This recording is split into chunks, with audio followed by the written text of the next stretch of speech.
Ignition sequence starts. 6, 5, 4, 3, 2, 1, 0. Liftoff. We have a liftoff.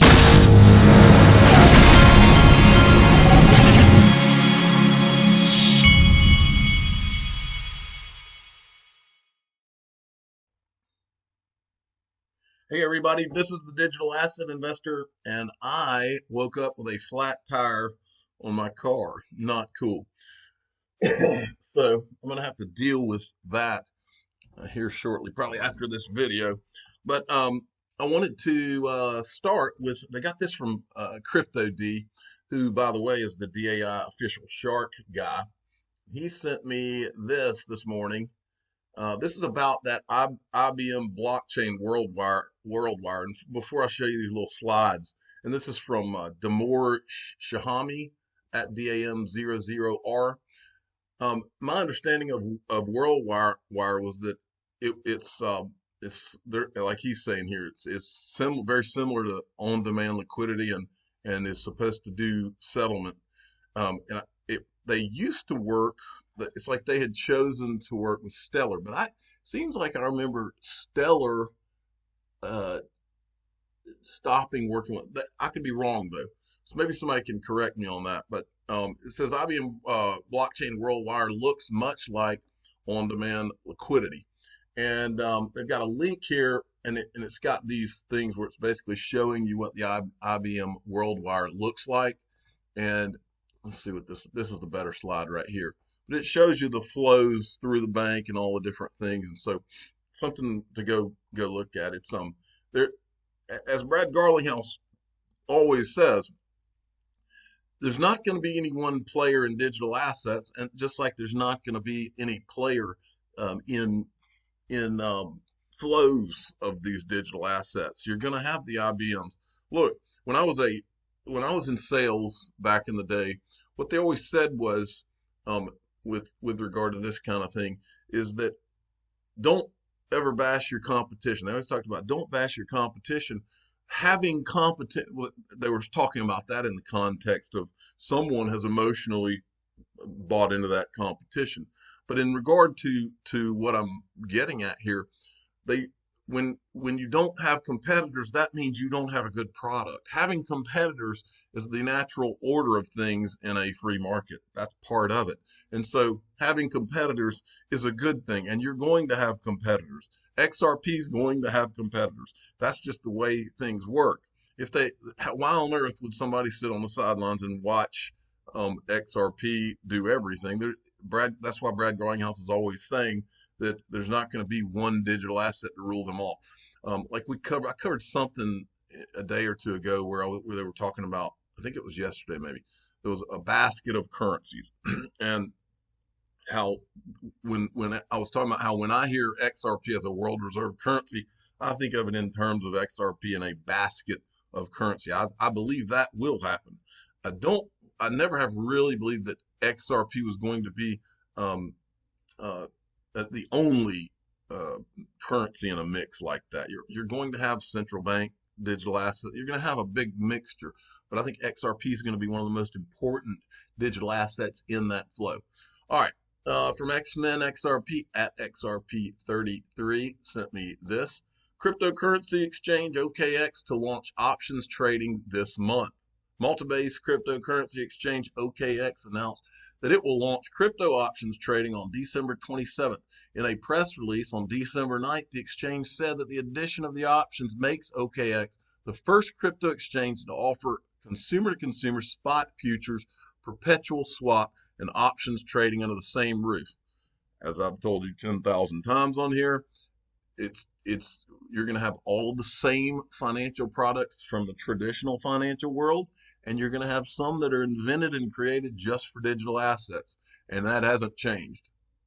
Then Chinu Patel, who is always hard at work, and he's also the official news bureau chief of the Planet of the Digital Asset Investor channel, sent me a few things. The first one's I think he sent me a few from Han Solo at one Han Solo.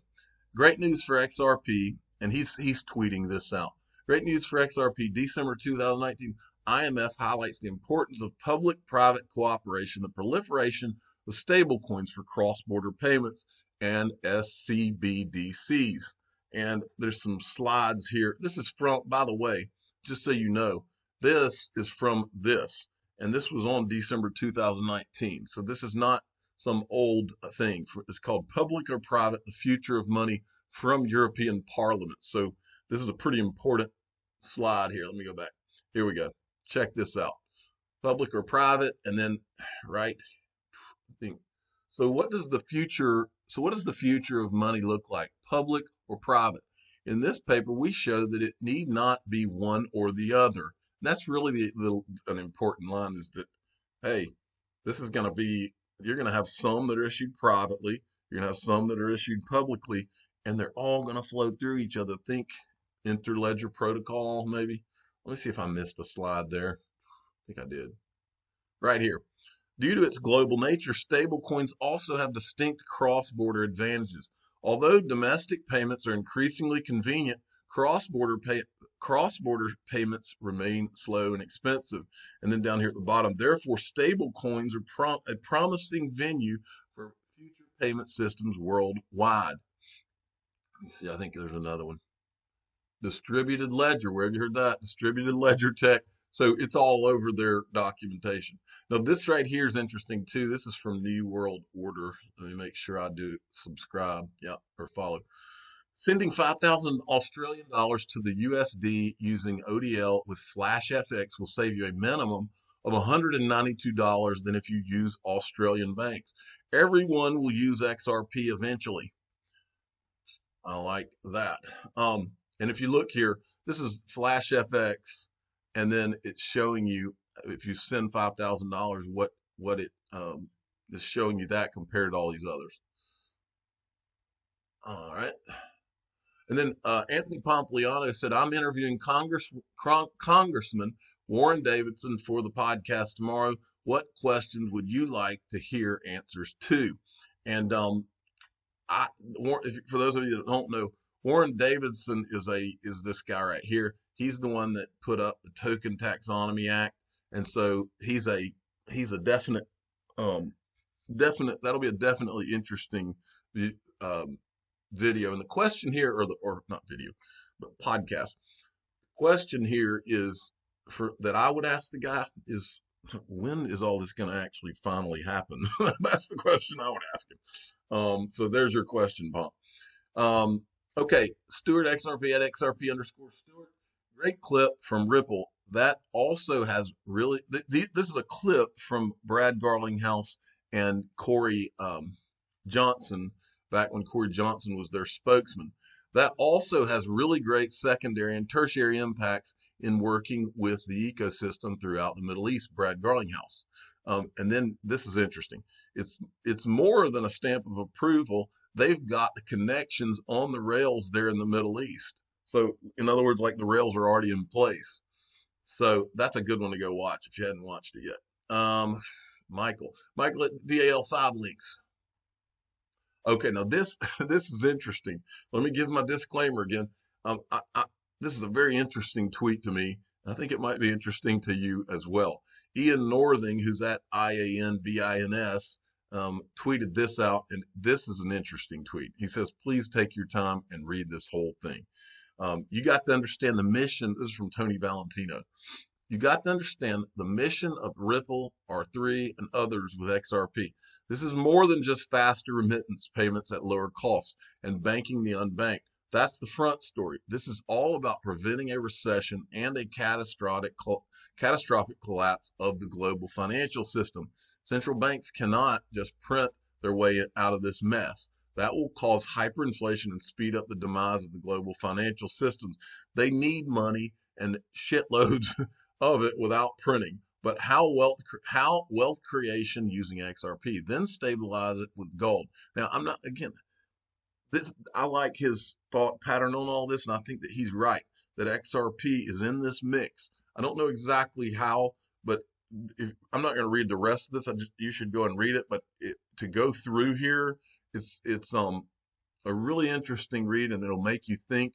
And everything that we've all studied and researched over time, different ones of you will find different parts of this that you agree or disagree with. But the important thing to me is that it's there and it's in the mix. XRP somewhere in this game, in this world financial game. There's no question about that in my mind right now. XRP Crypto Wolf. South Korea plans to have a precise definition of cryptocurrency, decide how to tax cryptocurrencies. They plan on taxing crypto gains. South Korea's Ministry of Economy and Finance is pushing for the measure to be implemented in the first half of 2020. So, and remember, when you see this, Korea, Japan over there in Asia, that's where the 2017 bull run sprung from. And I've always said Asia is where I believe that this thing will rise from when it does. Okay, another one from XRP Crypto Wolf. China's central bank, the People's Bank of China, will soon test its digital currency in the cities of Shenzhen and Suzhou.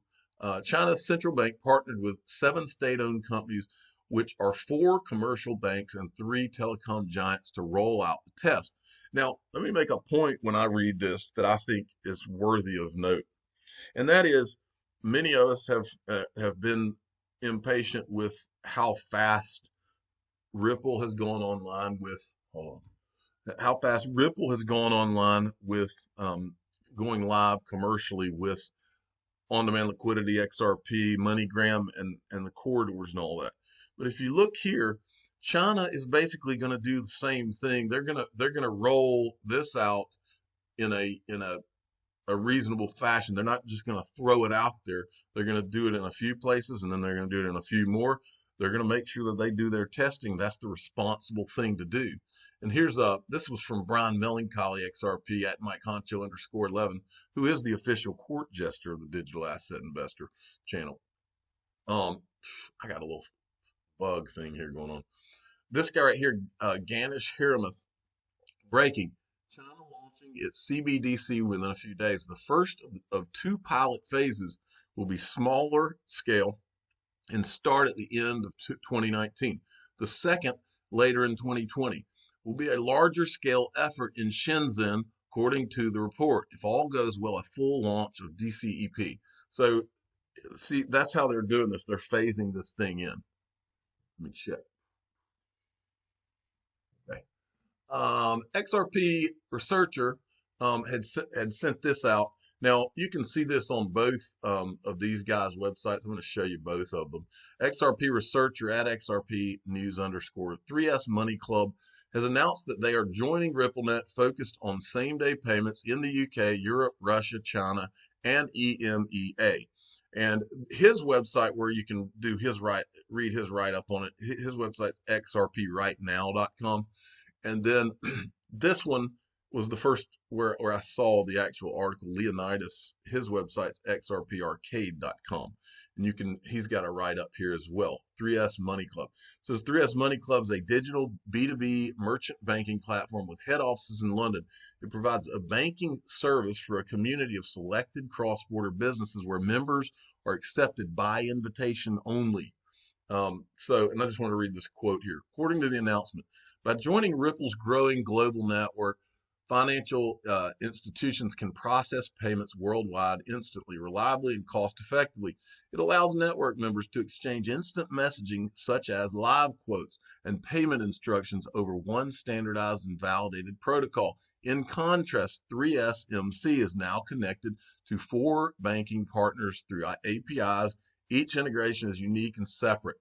So that's just more, it's like every day now we wake up and there's some kind of new cool announcement of some kind of partnership or something.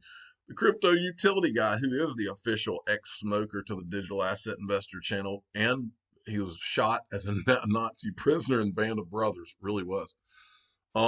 Swiss Crypto Valley Asset Tokenization Framework Analysis. Now, this is about, tokenization and regulation in Switzerland, which is ahead of everybody else. But I wanted to read these 2 paragraphs here. One of the most significant pieces of guidance, and this is from last year, their FINMA, released a paper outlining its positions on ICOs. It's provided 3 categories of tokens: payment, utility, and asset tokens. These categories aren't mutually exclusive, and any token falling into the asset category would likely be classified as a security. However, since the initial guidance came out, there have been several developments. Asset tokenization has become a broad term where the asset underlying any given token could be anything from a share in a mutual fund to a derivative to a physical object. Furthermore, the Swiss Federal Council passed a proposal to amend several existing laws to accommodate some specific characteristics of blockchain. So you can see Switzerland and Liechtenstein are the ones leading the way, and they seem to be, and then also I think Malta and 1 or 2 other places. I'm the digital asset investor. I'm not an investment advisor. This is for entertainment purposes only. Please subscribe and hit the like button and tell your friends and family that the digital asset investor has a flat tire that he's got to deal with this morning. Thank you for listening.